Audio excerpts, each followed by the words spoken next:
नमस्कार मित्रांनो, new India career फोरममध्ये आपलं सर्वांचं स्वागत आहे। मागच्या सेशनमध्ये आपण पर्यावरण एन्व्हायरमेंट या घटकाचा राज्यसेवा पूर्व परीक्षेच्या दृष्टिकोनातून कशा पद्धतीने अभ्यास करायला पाहिजे, आयोगाने काय विचारलेलं आहे, सोर्स काय असायला पाहिजे आणि प्रश्नांचं स्वरूप काय होतं, या सर्व घटकांवर आपण चर्चा केलेली आहे। या भागामध्ये आपण अर्थव्यवस्था इकॉनॉमिक्स जो विकासाचं अर्थशास्त्र आहे त्याचा अभ्यास आपल्याला कशा पद्धतीने करायचा आहे, आयोग आपल्याला याआधी काय विचारलेलं आहे आणि आपले सोर्स काय असायला पाहिजेत। आणि आणखी एक महत्त्वाचा जो मुद्दा याच्यामध्ये मी तुम्हाला सांगू इच्छितो की जसं आपण एन्व्हायरमेंटच्या बाबतीत काही 4 महत्त्वाचे घटक पाहिलेले होते, त्या घटकांवर आयोग प्रश्न विचारतो, मग त्यामध्ये अनेक उपघटक असतील। तर तशाच पद्धतीने 20 महत्त्वाचे जे घटक आहेत किंवा घटकांमधील सुद्धा उपघटक सांगण्याचा माझा प्रयत्न असेल। तर हे 20 महत्त्वाचे घटक कोणते आहेत आणि सोर्स आपला काय असायला पाहिजे। सोर्स फार काही वेगळं नाहीये, तुम्हा सर्वांनाच माहिती आहे, तुम्ही देसले कोळंबे वाचत आलेला आहात, परंतु करंट अफेअर बेस पण काही क्वेश्चन्स असतात, तर त्याला कसं टॅकल करायचं। आणि जसं एन्व्हायरमेंट महत्त्वाचं आहे त्याच पद्धतीनं इकॉनॉमिक्स का महत्त्वाचं आहे, कारण बऱ्याचदा काय होतं की आर्ट्स फॅकल्टीचे जे विद्यार्थी असतील, म्हणजे उदाहरणार्थ आता BA BCom MCom, तर काय होतं की एखाद्या वेळेस सायन्स म्हणा किंवा जिओग्राफीमधील फिजिकल जिओग्राफी म्हणा, हा जो पोर्शन आहे तो जर प्रचंड हार्ड आला, कठीण आला, तर अशा वेळेस आपल्याला जे काय म्हणतात आधार देणारे जे घटक कोणते असतात, तर ते पॉलिटी, इकॉनॉमिक्स, राईट, हिस्ट्रीमधील काही महत्त्वाचे, विशेष करून आधुनिक भारताचे जे काही प्रश्न असतील, तर अशा वेळेस मग आपल्याला पेपरचं स्वरूप कशा पद्धतीचं आहे त्यावरून आपले स्ट्रॉंग पॉईंट कोणते आहे यावर जास्त अवलंबून राहावं लागतं। तर अशा वेळेस तुमचे स्ट्रॉंग पॉईंट कोणते आहेत हे लक्षात घेऊन त्यावर काम करत राहायला पाहिजे। आणि एखाद्या विद्यार्थ्याचा जर इकॉनॉमिक्स हा घटक पूर्वीपासूनच कठीण असेल किंवा संकल्पना नीट क्लिअर झालेल्या नसतील, तर अजूनही वेळ आहे, म्हणजे फार कालावधी कमी शिल्लक आहे अशातला काही भाग नाहीये, शिल्लक वेळ आहे, त्या वेळामध्ये हे 20 किमान घटक जरी केले तरी पुरेसा आहे। टू द पॉइंट आता मुद्द्याला सुरुवात करूया। माझ्याकडे 2021चा पेपर आहे, सुरुवातीला मी त्या प्रश्नांकडे थोडक्यात जातो, लक्षात घ्या, मी प्रश्नांवर सखोल चर्चा करत नाहीये, ना की हे क्वेश्चन्स आन्सर डिस्कशन आहे, यावर आपण जस्ट एक ओव्हरव्ह्यू घेऊया। 21 मध्ये काय विचारलं होतं, त्यानंतर 22 मध्ये काय अपेक्षित असू शकतं। तर सुरुवातीला माझ्याकडे B सेट आहे, 36 पासनं 50 पर्यंत प्रश्न आहेत। 36 मध्ये नीती आयोगाच्या त्रैवार्षिक आराखड्यावर त्यांनी प्रश्न विचारलेला होता की शेतकऱ्यांचं उत्पन्न दुप्पट करायचं आहे, घरात वीज पुरवठा करायची, जे काही टार्गेट्स असतील।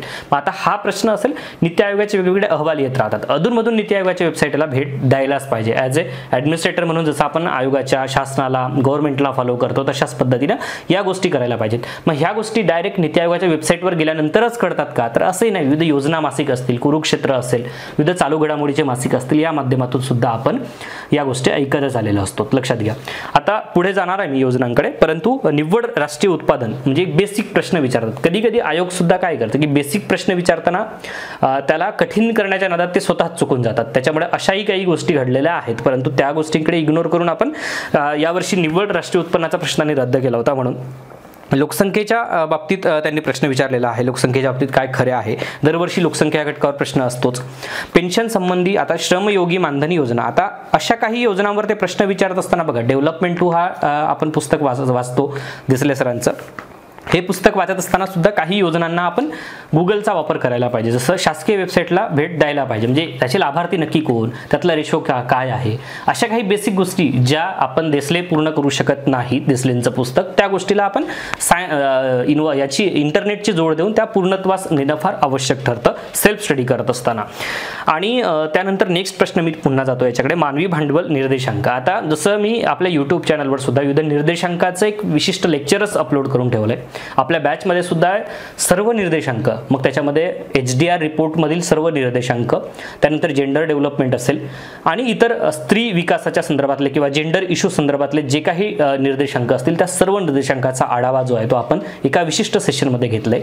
आणि तुम्हा सर्वांनाच माहिती आहे की आपला जो काही टाइम टेबल आहे 100 डेजचा, या 100 डेजच्या टाइम टेबलमध्ये सुरुवातीचा पहिला पेपर हा राज्यव्यवस्था अर्थव्यवस्था आहे, आणि त्याच्यामधील अर्थव्यवस्थेचे 40 प्रश्न जे आहेत, त्या 40 प्रश्न हे आपल्या याच्यामध्ये हा पण विकासाचे सामाजिक व आर्थिक निर्देशांक हा घटक मी पहिल्या 10 दिवसांच्या योजनामध्येच दिलेला आहे, आणि त्यावर आधारित लेक्चर पण आहे। आणि ऑलरेडी लेक्चर प्रत्येकच गोष्टीची गरज नसली तरी सेल्फ स्टडी सुद्धा करून तुम्हाला जेव्हा तो पेपर द्यायचा आहे तेव्हा ते घटक जे आहेत ते अभ्यासायचे आहेत. एक तरी प्रश्न हा 100% विचारला जातो विकासाच्या सामाजिक किंवा आर्थिक निर्देशांकावर. आणि बेसिक इयत्ता 11वीचं जे पुस्तक आहे बघा, आता या 11वीच्या पुस्तकामध्ये सुद्धा ह्या गोष्टी ज्या आहेत त्या दिलेल्या आहेत. त्यामुळे बेसिक पुस्तक बेसिक सोडून अप्लाइडच्या मागे न पडता आधी सुरुवातीला बेसिक करून मग अप्लाइड जर केलं तर त्याचा फायदा चांगला होतो, लक्षात घ्या. ठीक आहे.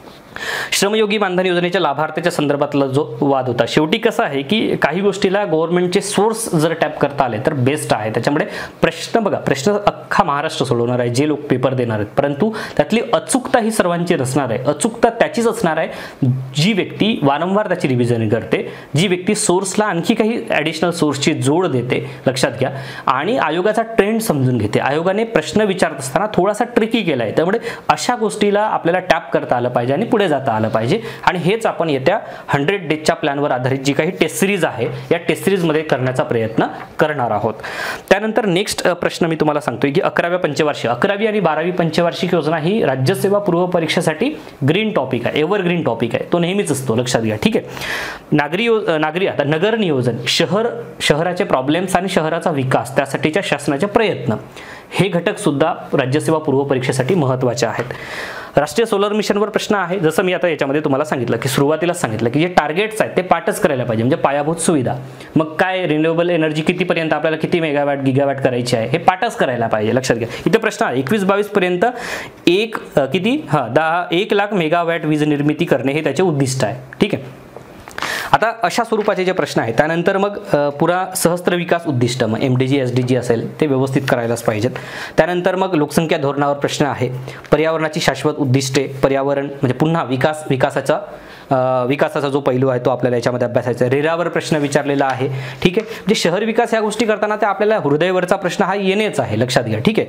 त्यानंतर रांगती चलनवाढ काय आहे, चलनवाढीच्या काळामध्ये काय होतं, काय घटतं, काय कमी जास्त होतं. ठीक आहे. या गोष्टी आपल्याला करायच्या आहेत. बेसिक प्रश्न आहेत, फार काही अवघड नाहीये. हा जो काही घटक आहे तो आपल्याला मार्क्स कव्हर करण्याचा विषय आहे, त्याच्यामुळे याच्यामध्ये जास्तीत जास्त मार्क्स कव्हर करता येऊ शकतात.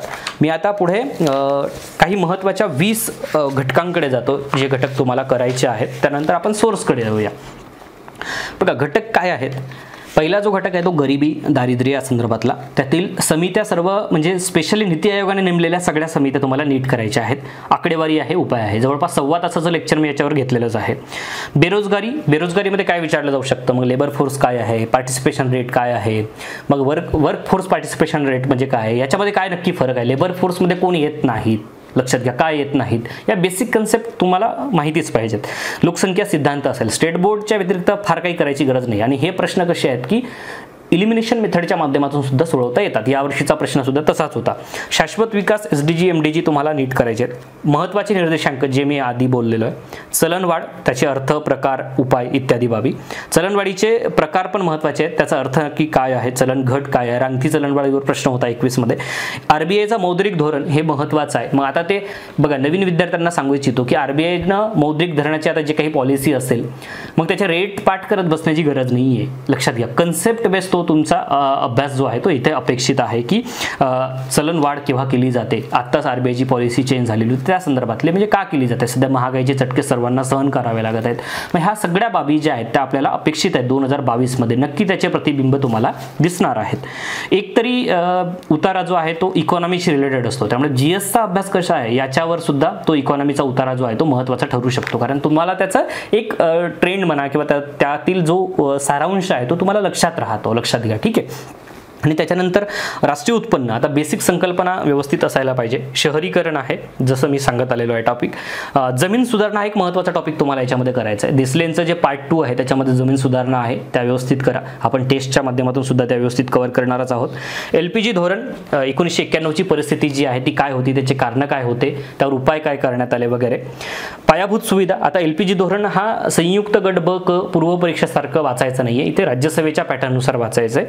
पायाभूत सुविधांवर वीज आहे, आता विजेचा प्रश्न नेहमीच चर्चेत राहिलेला आहे, कोळसा आहे.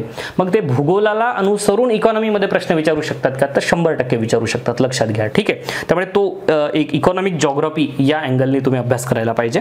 आर्थिक समावेशन, म्हणजे आर्थिक समावेशनासाठी काय काय केलं जात आहे, मग जनधन काय आहे, मग कधी विचारू शकतात ते जनधनवर प्रश्न, लक्षात घ्या. ठीक आहे. मग तुम्ही म्हणाल की नाही आता जनधन तर आउटडेटेड झालंय, असं काही नाही, जनधन आउटडेटेड होणार नाही.